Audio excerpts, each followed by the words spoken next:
What is up, guys? Jake here. We're getting back to some Sakura Gamer. It's a few days later from whatever the fuck happened last time, and the sky is there, so that's probably good. But anyways, we have precisely 10 days left until the summer manga market, and the three of us are making reasonably good time. Wow, not very dramatic, but cool. Let's see where they're going with this.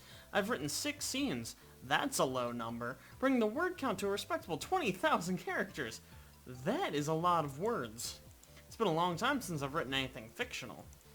I used to roleplay with Clover a lot, but it yielded poor results. I hated relinquishing my fictional worlds to Clover so she could ham-fistedly insert her own characters into my universe. It caused me unimaginable pain. Roleplaying is supposed to be a joint activity. In theory, anyways. It was a theory, however, I was not quite able to master. I was too much of a control freak. Being the sole writer on this team is liberating. Well, here's the thing, it's supposed to be a collaborative effort, but you know what, that's fine. What is Clover even doing? She's not doing the art. She's not programming it.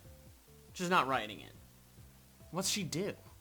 She just brings the tits, that's fine.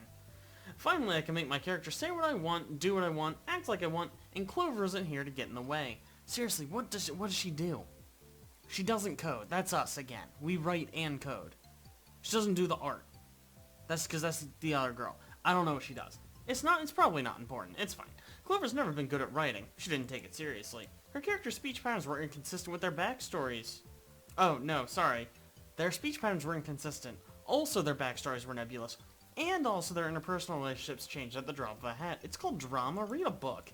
Sometimes she even got their names mixed up. Well, that just happens when you have a bunch of characters. Well, I won't make any amateur mistakes. Ooh, yikes. She's about to make some amateur mistakes.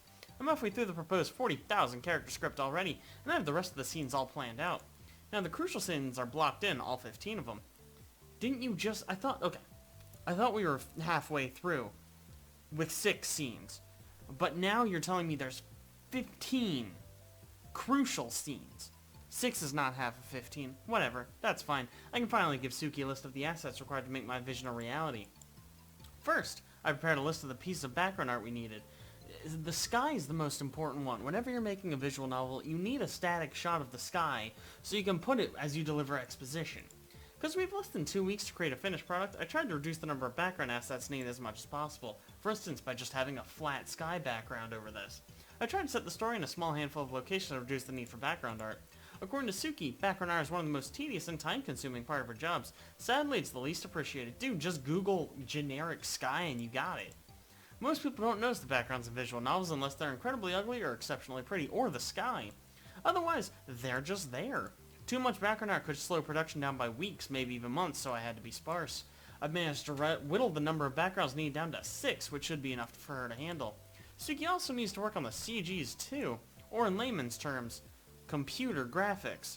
It's the 21st century, we all know what CG is. CGI, computer-generated images. In case you didn't know. Now you know. Welcome to the 21st century. In a visual novel, a CG is any piece of artwork used to depict a complex scene which can't be properly expressed with sprites and backgrounds. For instance, an image of Suki reclining on the couch holding her tablet would count as CG. Look. Here's an example. Write this down, everyone. This is probably the thumbnail. And, incidentally, that's what she happens to be doing right now. Now, this looks like a familiar sight. Oh man, I gave her a bad voice, huh? Hey, Nikohime! Suki lifts her head and gives me a bright smile. Did you finish that list of required art assets for me? Yeah, I updated the online doc, so you should be able to access it. That's great, thank you! And, I was wondering... What? You have quite a lot of work on your plate. That's right! Aren't you worried about meeting the deadline? Nah, it'll be fine. Are you sure? Oh, my grandmother was horrid, but her harsh instructions helped me out a lot. She made me spend hours and hours practicing my calligraphy. After that, drawing a few pieces of background art should be a piece of cake. Well, I mean, if you're sure. Oh, I'm always sure I can handle it. I got it. She gives me a thumbs up.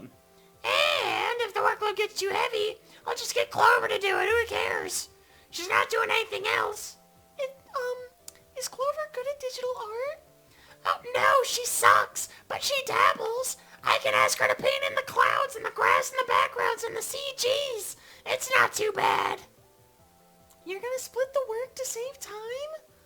Yep, it's quite common for visual novels to have lead artists who draw the characters and assistant artists who handle the backgrounds and any other tiny details. It increases the overall productivity of the production team and helps products get released faster. Wow, you know quite a lot about this, huh? Of course, we're aiming to be professionals after all. Is that what we're aiming for? I feel like nobody ever agreed to that, but that's fine. But, what if you can't finish all the CGs in time? We can't release a finished product with sketches or placeholders. Just put the sky in. I'm telling you, this is easy. Let me think. Suki ponders idly, tapping her tablet pen against her lower lip. If it comes to that, we can just use a few shortcuts, easy peasy. Because art assets are some of the most time-consuming and expensive assets to produce. A lot of visual novels reuse their CGs. So, you mean they'll display the same CG more than once? Exactly! A lot of CGs are deliberately designed so they can be repurposed in multiple parts of the story. For example, in a visual novel with a lot of fight scenes, there might be a CG of a character holding a sword. And this single CG image can be used every single time the character is engaged in a sword fight? Yep, scrimping and saving can go a long way. Oh, but you don't want to reuse them too much. It's got to be done right at the moment or it'll look cheap as shit. Scenes have to be written carefully without too many unique details so they can match a single CG seamlessly. For example, this CG of a character with a sword might have daytime lighting. In that case, you can't use it during night, even if he's holding a sword both times. Artists and writers have to work together hand in hand so the art assets blend with the story and enhance it. If they don't match, it'll detract from the experience. Oh my god, she's talking so much and it hurts my throat so bad, I'm gonna die. In that case, you'd be better off writing an ordinary novel. I see. I nod my head, one hand under my chin. Maybe I should have brought a notepad with me to write all this down. Suki's surprisingly good at giving out advice, and for some reason, I'm experiencing a surprising sense of deja vu, because they've reused the CG before, I reckon. That right there is what we call a meta joke. It's not particularly funny, it's mainly an excuse for this game being lazy, but that's fine, who cares, moving on the next day. Hey Clover, how's the music coming along? I figured out what it is that she's doing, she's writing the music. Oh, Nico Hime! Clover spins around on her swivel chair and gives me a bright smile. It's going, like, so super good. I think I've sketched out a couple of tracks, including the title theme. Did you listen to the references I gave you? Oh, sure, totally, obviously. You were really thorough with the references you sent Nico Hime. It was, like, super helpful. I'm sorry if I sent too much. I just wanted everything to be perfect. Some things never change. I don't know much about music production. It might not be possible to do everything I want. Well, I mean, some of the tracks you sent were a little complex, and I really am bad at my job. I could probably produce tracks of that caliber if I had more time, but like, this is quite the tight deadline we have here, especially since we had that weird pool episode. I know. I hope my expectations weren't too high. Oh, that isn't an issue. Don't lower your expectations on my account, boss. I tried to do the best with the time I have. Don't expect miracles, but I think this rough draft sounds pretty good. Clover clicks about on her computer and opens up a complex-looking program with dials and buttons all over the place. I stare at it. With my glasses on, everything starts merging together. What program is this exactly? This is a pretty standard tool for digital composers. That's not a name. It's kind of tricky to use at first, but it gets the job done. I just realized some of the synths there were too loud. Give me a second, I'll adjust the levels for you. I watch Clover as she works. Though my eyes are trained on the screen, I can't make heads nor tails of the complex process unfolding before me. She's opening a lot of drop-down menus. Seriously, like a lot of drop-down menus. I make myself comfortable on Clover's bed while I wait, hugging one of her many stuffed pillows to my chest. Let's be interested. Let's be friendly. Hey, Clover. What is it, Nico Hime? I was just wondering, how'd you get involved in digital music? Huh? We've been friends for like 10 years, and you're only just asking? I mean, I guess, I'm sorry. Sorry, I'll be quieter. Yeah, I always knew you were interested in music, but I've never seen you work on it before. I didn't realize how involved it all was. I'd always assumed Clover's interest in music was nothing more than a passing fancy, because I really knew nothing about it. It was easy for me to write it off as a mere whim. But that was naive. Now I see just how difficult it is. This must have taken Clover a long time to learn how to do this. Or like 10 minutes on YouTube. Almost as long as it took me to learn Java and C++. Okay, sure, whatever. I used to sneak books from the local library back home. When I finished my homework, I would lie in bed at night poring over those books. I had to do it in secret? What? I knew my parents would be mad if they discovered I was doing anything extraneous that would distract me from my studies. Your parents would be mad that you were learning how to code?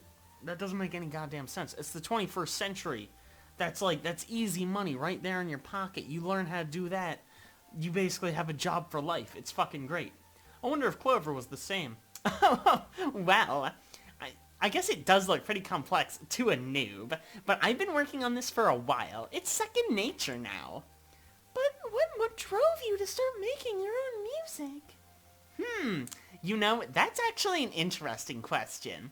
You might not know it, but when I was younger, I used to take piano lessons. You did? Yeah, my mom's a piano teacher, didn't I tell you? I mean, you might have mentioned it once or twice, but I'm usually too busy staring at your tits. I mean, not listening.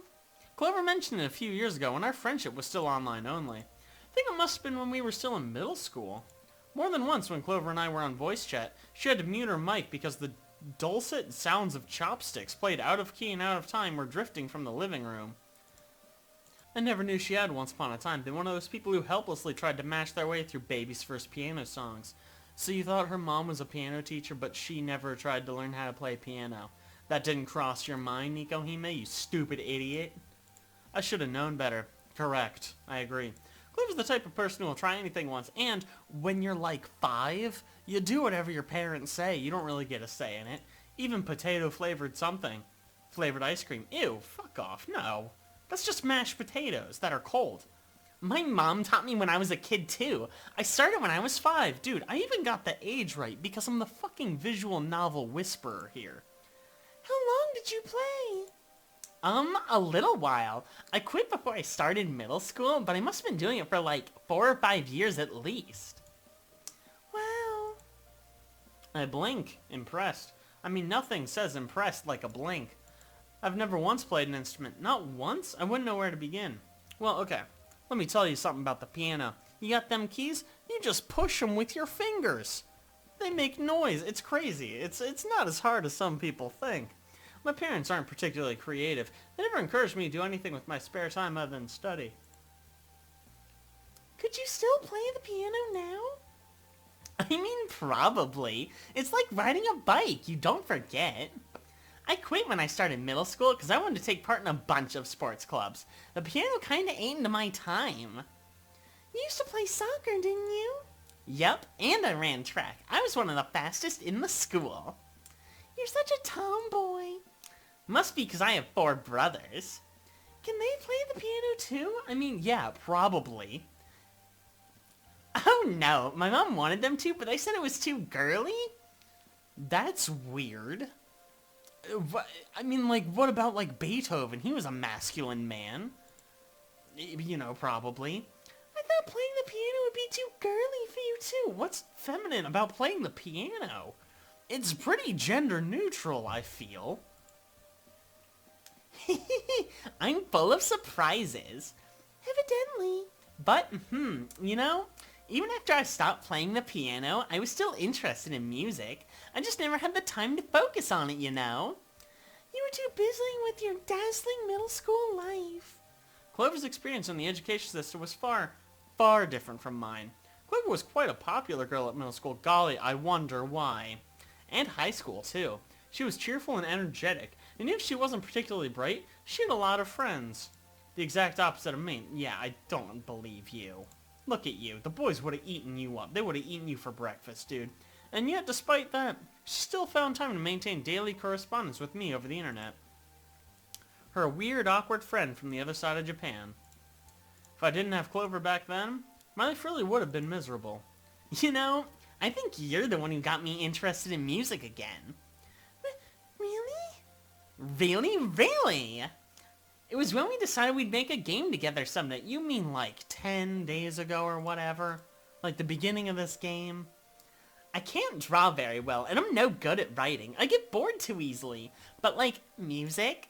Music's different. It's something I've liked since I was a kid, 5 to be exact. And I always wanted to give it another shot. So you started studying?